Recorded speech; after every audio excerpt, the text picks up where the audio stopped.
अस्सलाम वालेकुम। मेरा नाम उस्मान जुल्फ़िकार है और ये वीडियो बनाने का मकसद आप सबको ये बताना है कि अल-फतह जो लाहौर और इस्लामाबाद का एक मारूफ और नामवर ग्रोसरी स्टोर और डिपार्टमेंटल चेन है, वो अपने रैक्स पर खंजीर यानी हराम गोश्त बेच रहा है। रिसेंटली जब उनके कोरोना पॉजिटिव एम्प्लॉयज़ की हकीकत छुपाने की खबर मैंने सुनी, तो एक मुसलमान होने के नाते और एक इस्लामी शहरी होने के नाते मैंने अपना ये फ़र्ज़ समझा कि इनकी गैर ज़िम्मेदाराना और इस्लामी असूलों के मुनाफिक बेहिस प्रैक्टिसेस को बेनकाब करूँ। दिसंबर में DHA वाई ब्लॉक की ब्रांच से मैंने एक पास्ता सॉस की बोतल खरीदी। मामूल के मुताबिक मैं घर गया, अपना खाना तैयार किया और खाया। पहला लुकमा लेते ही एक ऐसी खटास महसूस मुझे हुई जिसकी वजह से मुझे फ़ौरन उल्टी आ गई। इनके जब मैंने इंग्रेडिएंट्स लेबल पढ़ा तो उसमें पोर्क यानी खंजीर का गोश्त भी शामिल था। अमेरिका में 14 साल गुजारने के बावजूद मैंने ज़िंदगी में पहली दफ़ा पाकिस्तान में जिधर खंजीर का गोश्त हराम है हमारे दीन के मुताबिक, मैंने खंजीर का गोश्त खाया। क्यों? क्योंकि मैंने अल-फतह जैसी नामवर ऑर्गेनाइजेशन पे ट्रस्ट किया और लेबल नहीं पढ़ा। ये सॉस की बोतल है, Ragu meat creations sweet Italian sausage and cheese. इसके अगर आप लेबल को, इंग्रेडिएंट लेबल को देखें तो यहाँ क्लियरली लिखा हुआ है पोर्क यानी खंजीर, सुअर, हराम गोश्त। इसी को आपकी रिसीट में शेयर करता हूँ। ये अल-फतह की इसी परचेस की रिसीट है। इस पे आप देखें same product, Ragu sauce sweet Italian sausage and cheese. इसके साथ में आपको, इसके बाद मैंने जाके ये सोचा कि अल-फतह जैसी ऑर्गेनाइजेशन ऐसा कैसे कर सकती है, इतनी लापरवाही तो आप एक्सपेक्ट नहीं कर सकते। तो मैं स्टोर फिर गया और मैंने उसकी वीडियो बनाई, नीचे जाते हुए उनकी प्रोडक्ट लेन लेते हुए और उनका साइन बोर्ड भी कैप्चर किया। वो मैं आपके साथ शेयर करता हूँ।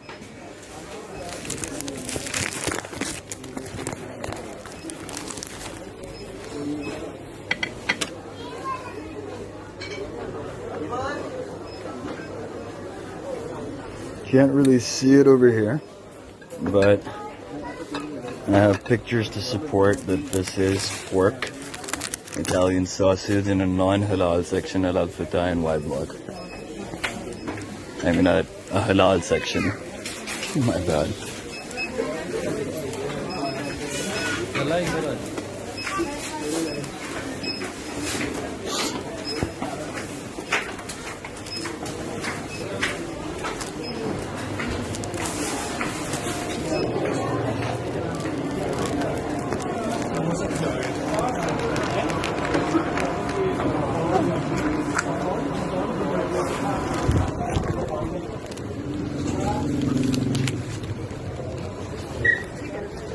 Just gonna go outside to show the signboard.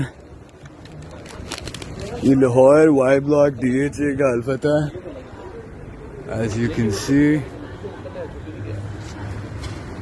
Lahore की एक नहीं बल्कि गुलबर्ग से डिफेंस तक कई लोकल और मेन ब्रांचेस में मौजूद था, जिसके केसेस अल्लाह जाने कितने लोग और मेरी तरह अनजाने में खंजीर हराम गोश्त खा चुके होंगे।